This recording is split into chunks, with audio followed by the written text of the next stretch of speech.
Hi, my name is Clayton Bora, and I've been doing CrossFit for about 10 years now. Recently, I've decided to do an ultramarathon this summer. My goal is to discover how well CrossFit has prepared me for this more specialized event with just slight modifications to my regular training. Before starting this journey, I hadn't run longer than 6 miles at any one time. I've got a long ways to go and really a short time to get there. Let's do this.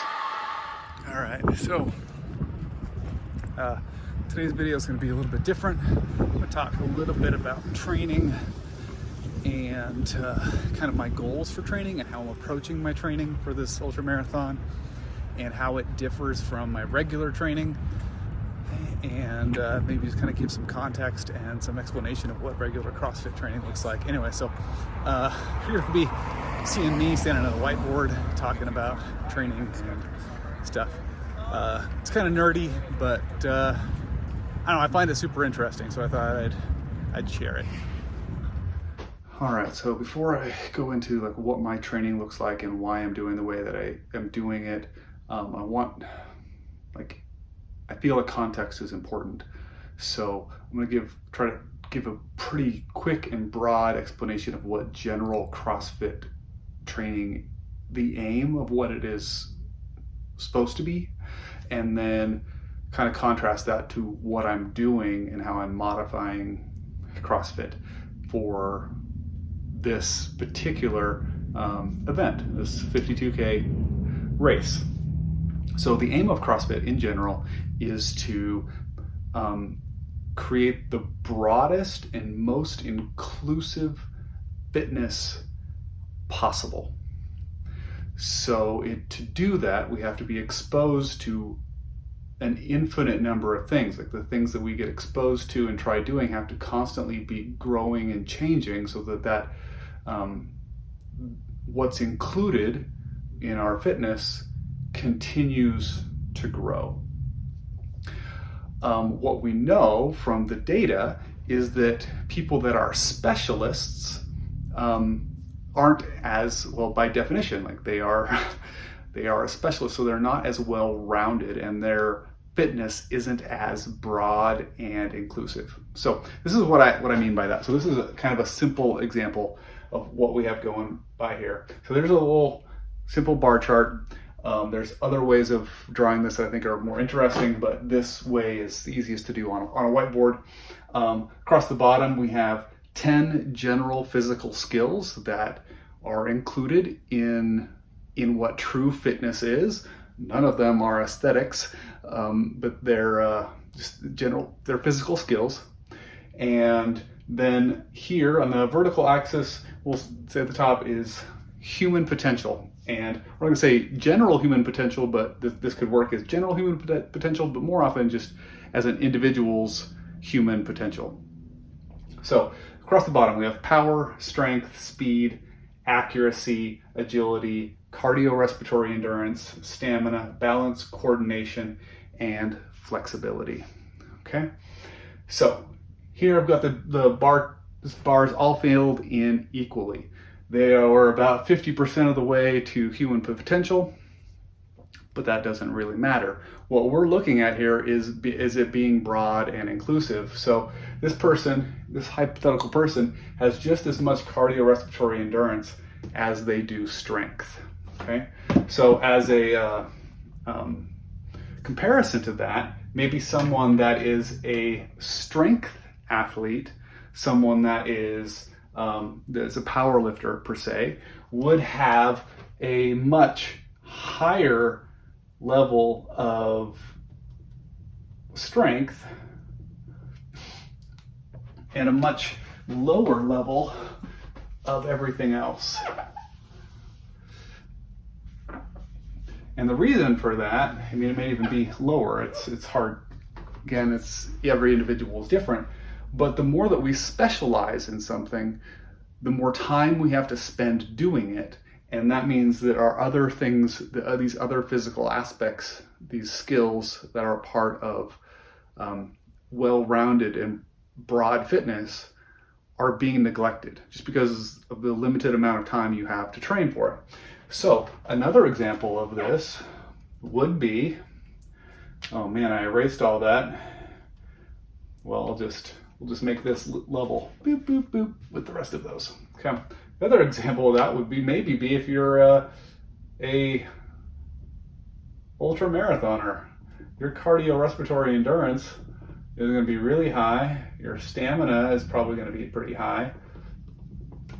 But the amount of time that you have to spend out on the road or on the trails running, putting in hours and hours and miles to get clear up here toward the peak of human potential does not leave time to work on power, strength, speed, accuracy, agility.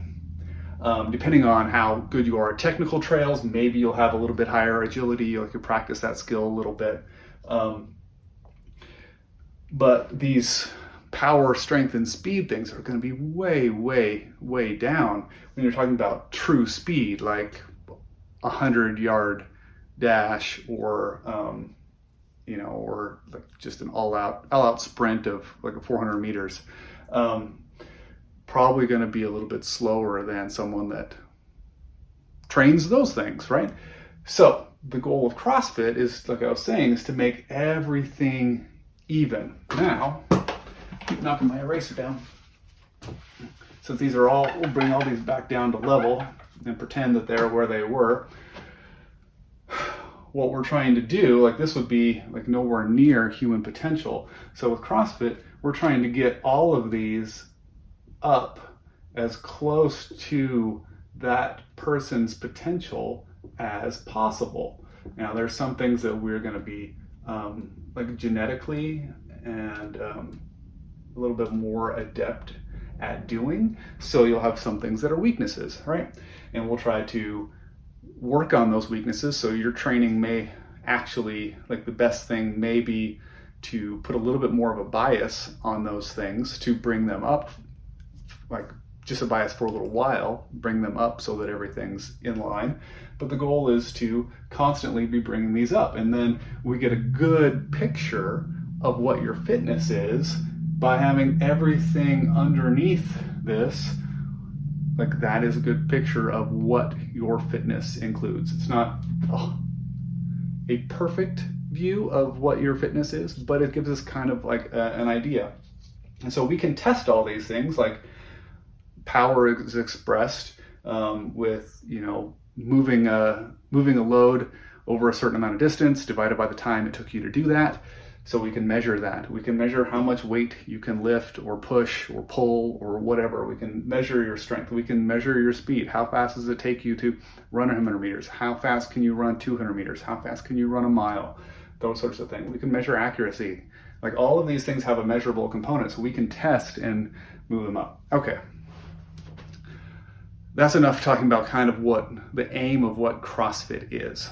So what that means is, though, that if I've been doing this for 10 years, that I have a pretty high level, I mean, not near human potential level, but a pretty high level of cardiorespiratory endurance, stamina, all of these things. I may not be perfectly even across the board. I have weaknesses, but so I have a good amount of these things.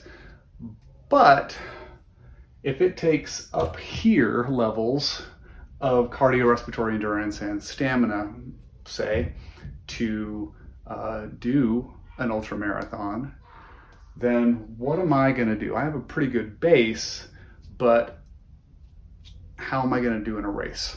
So this is what I think, and this is the hypothesis that I'm working on, that I have enough of all of these things that I can complete an ultramarathon, even without changing my training at all. Like I run multiple times a week. Certainly it's not at long distances, but I spend a lot of time running and building strength in my legs, and like the training the energy systems so that I can use that oxygen that I breathe in to like continue to fuel my muscles and be able to do work for long periods of time. Can do. But what I also know from long endurance efforts is that there is a lot of impacts, and that your joints take a beating, and that can be improved by building up a tolerance, and just like every other adaptation that comes from training, you put your time in, the body experiences a stimulus, the body adapts to that stimulus.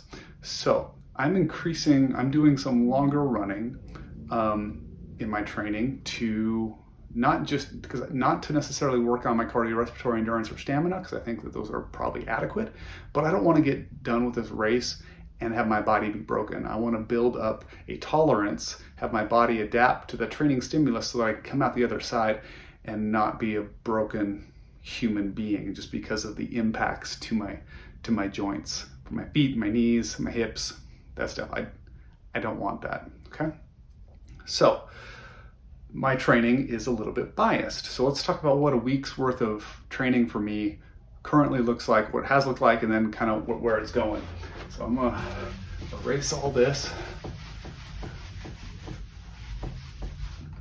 All right, so we're gonna put our days of the week up here: Monday, Tuesday, Wednesday, Thursday, Friday, Saturday, and Sunday. So rest days are super important. I need to have a rest day, multiple rest days to recover. We're giving our body that stimulus. It needs to have time to adapt.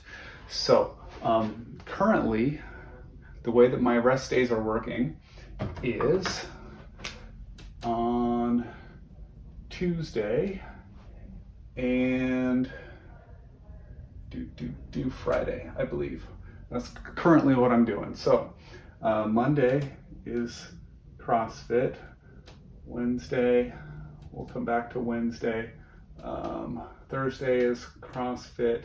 Saturday is CrossFit. Sunday is a long run.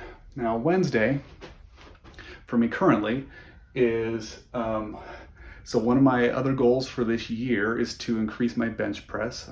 This one of my weaknesses is my pressing strength, and I'd like to get that up to where I could bench press my body weight a couple times. Would be awesome. But I'll start with just once. So working towards that. So on Wednesdays I bench press, and then I do some other run. And so this I view as kind of a skill day, and a more like improving my running, a little bit more focused.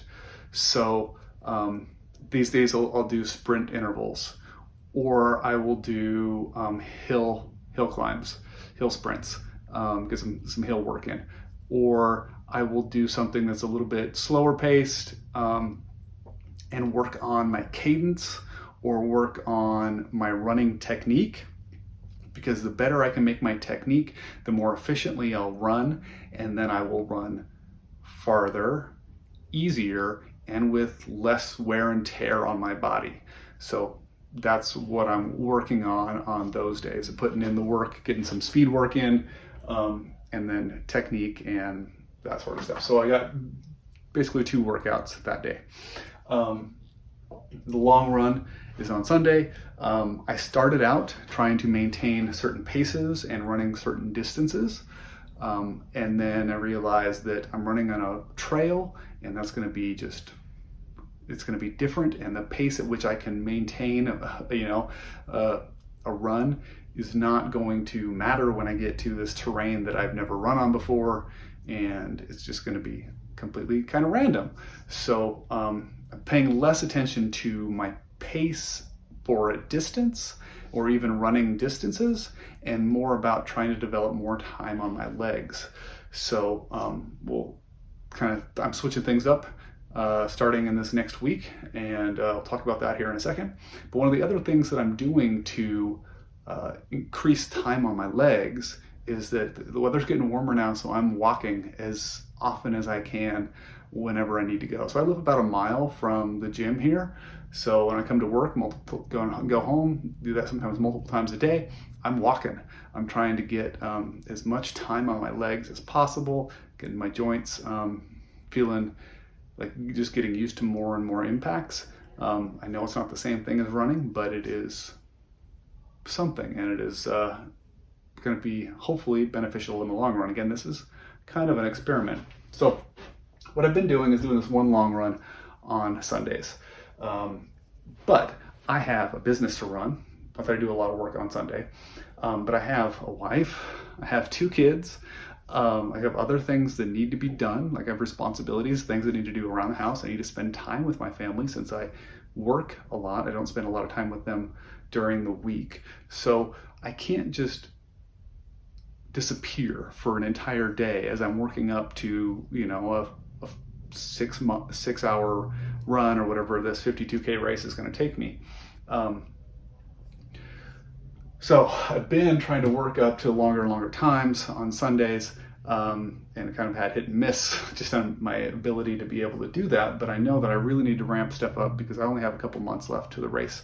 So what I'm going to end up doing is changing my schedule here a little bit to increase that distance. Again, I don't feel like I need to run the distance from our cardiorespiratory standpoint or stamina standpoint, but more of just wear and tear on the legs, building up a resilience to that.